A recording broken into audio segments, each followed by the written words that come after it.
In this episode, we're going to do something rather different. I'm going to talk to you about how we are changing up the yard here.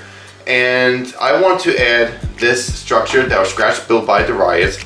He was a big fan of the steel industry, and I am growing quite fond of the steel industry myself, and I have been learning a lot about the steel industry. And also with his collection, he has a lot of these structures and some rolling stock that go with it. Now, I do not have the room to build the entire steel facility with the blast furnaces, the rolling mills, the flux buildings, bottle cars and all that. Although I do have that in the collection, I would like to build one eventually, but not on this particular layout. Now, given the space I do have, I do want to add something and also represent the steel industry in Pennsylvania. I am pretty sure that on the Wilkes-Barre branch line on the Pennsylvania Railroad there wasn't a steel industry, and I don't think the Reading also had one on the Catawissa branch, but we're going to have one on this layout. This building was created for the Wilmington Northern branch line that Darius had built, and that was the first layout we worked on. And so this building is quite personal for me, and just you can look at the amazing artwork and the weathering and the craftsmanship and skills that the talent he had on scratch building the structure. And so I want to have this, and there are two more structures that he has in which I will continue building, and he has one that's not finished yet, and we'll add that on the cassette later on. So with this this part of the layout here, what we're going to do, instead of having the cold trestle, we're going to have the trains come in with scrap represented by these gondolas. So we're going to have scrap gonds that come in here. Right over here there's going to be a crossover, so it'll be a nice runaround track. I'm going to try to keep this track empty.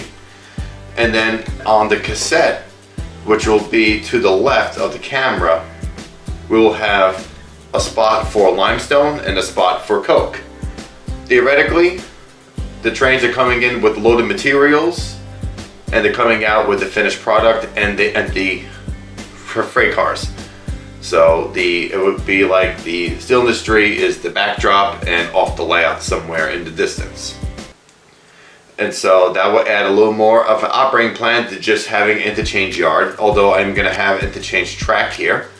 And we'll talk about that in just a moment as I turn the camera angle so you can have a better look.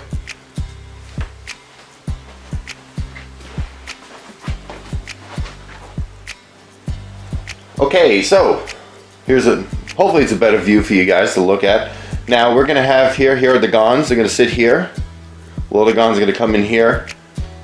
And this will be the runaround track where this coke or coal hopper is. This will be the coke, and limestone will be right over here off onto the cassette. Over here will be the Reading interchange track. So I have one Reading interchange track, or where they set out cars when they work the industries. And also here will be the Pennsylvania Railroad Emma yard track, so storage tracks for the yard. And then here is the main line. And over here is Boyer Oil Company. You have up to 5 cars on spot. And then coming off, which we're in the process of building the cassette, like I said, we'll continue the tracks another 4 feet. We actually have a lot of space on this cassette. And so we have space for 4 more feet for each track, so we can have a lot of cars. We'll have the limestone and coke, and then just continuation of the yard, continuation of mainline running, and then off to the side here behind the camera will be a Acme Feed and Seed. Acme Feed and Seed is actually the name of a bar and a venue in downtown Nashville, and I used to perform there. And so I do have a nice little grain elevator that can spot 1 car, and that'll be cool to have at least another industry, so I can have 2, 3 industries and do a lot of operations, a lot of switching in this very, very small area.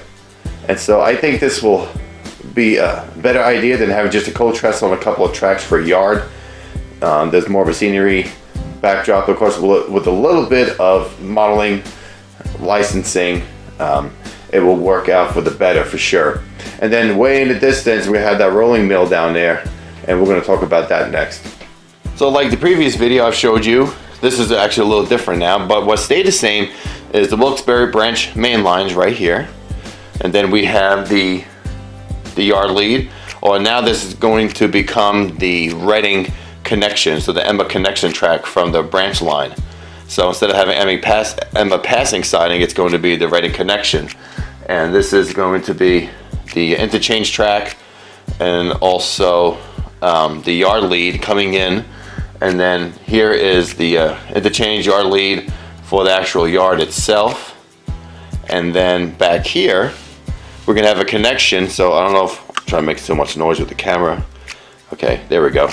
We're gonna have add another switch right here. Oh, excuse me. Another switch right here to the right of the camera. It's gonna connect this way and into the lead into the steel plant. And now over here, we got rid of the storage track that was back here. Storage track is now just a small stub end. Probably could hold one car, maybe maintenance away, something here. And then right over here, we do have a track that goes into the mill.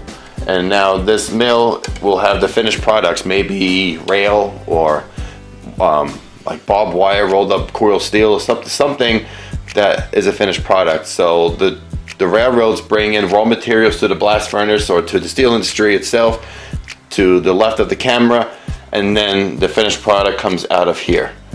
And so it gives a little more of a purpose, not just going in and out of industry. So now you have a purpose to actually build something. Now, I'm having issues with this switch. I may just take it out. There is really no need to have a switch in there, so I could just line it right in. There's really no need to have this. To me, this is probably just an extra track here. I'd rather have scenery, but maybe I'll keep it. I'm not sure just yet.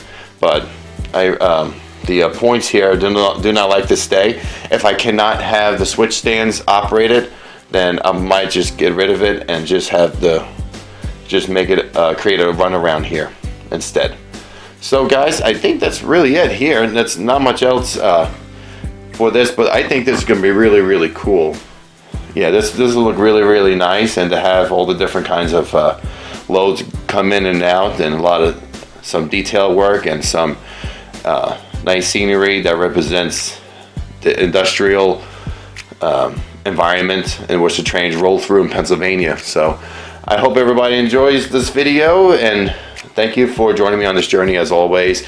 This is Joey G with Touch of the Brush Model Weathering. You guys have a great week, and stay tuned for more videos very, very soon.